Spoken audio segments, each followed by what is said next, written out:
कक्षा 12 आज मैं आपको हिंदी खंड खा में इकाई 2 सृजनात्मक लेखन में पाठ 4 कैसे बनती है कविता पढ़ा रही हूँ, जिसे आप ध्यानपूर्वक सुनेंगे। कविता के उपकरण। कविता का सबसे पहला उपकरण है शब्द। शब्दों से मेल जोल कविता की पहली शर्त है। इस संबंध में अंग्रेजी कवि W.H. ऑर्डेन ने भी कहा है कि प्ले विद द वर्ड्स, अर्थात शब्दों से खेलना सीखें, उनसे मेल जोल बढ़ाना शब्दों के भीतर सदियों से छिपे अर्थों की परत को खोलता है। एक शब्द अपने भीतर कई अर्थ छिपाए रखता है। जिस तरह इंटरनेट से जुड़ना ज्ञान विज्ञान की नई दुनिया से जुड़ना है, उसी तरह शब्दों से जुड़ना कविता की दुनिया में प्रवेश करना है। वास्तव में रचनात्मकता सबके अंदर होती है, उसे तराशने की आवश्यकता होती है।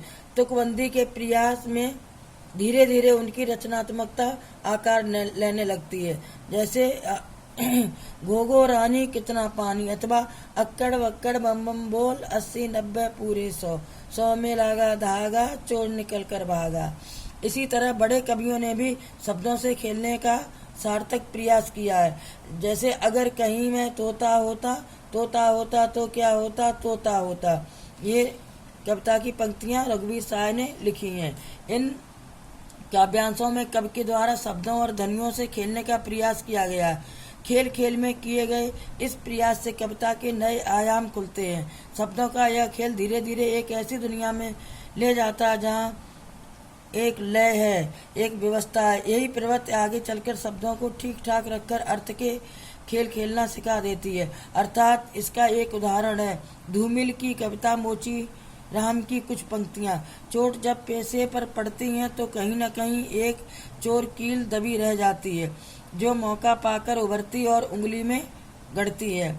इन पंक्तियों में पैसे पर चोट यानी उचित मेहनत, ताना न मिलना और उपेक्षा के भाव पर बल है। इन्हीं पंक्तियों की संरचना बदल देने पर अर्थ भी बदल जाएगा।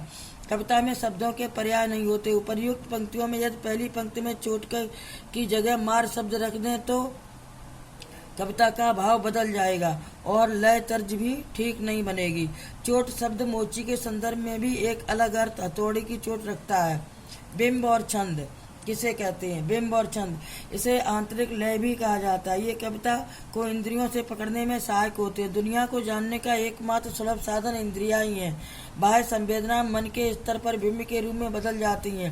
कुछ विशेष शब्दों को सुनकर अनायास मन के भीतर कुछ चित्र कौंध जाते हैं। वे स्मृत चित्री शब्दों के सहारे कविता का बिंब बनाते हैं। उदाहरण के लिए जैसे निम्नलिखित पंक्तियां देखें। तट पर बगलों सी वृद्धाएं विधवाएं जब ध्यान में मगन, मंतर धारा में बहता जिनका अदृश्यगत अंतर रोदन।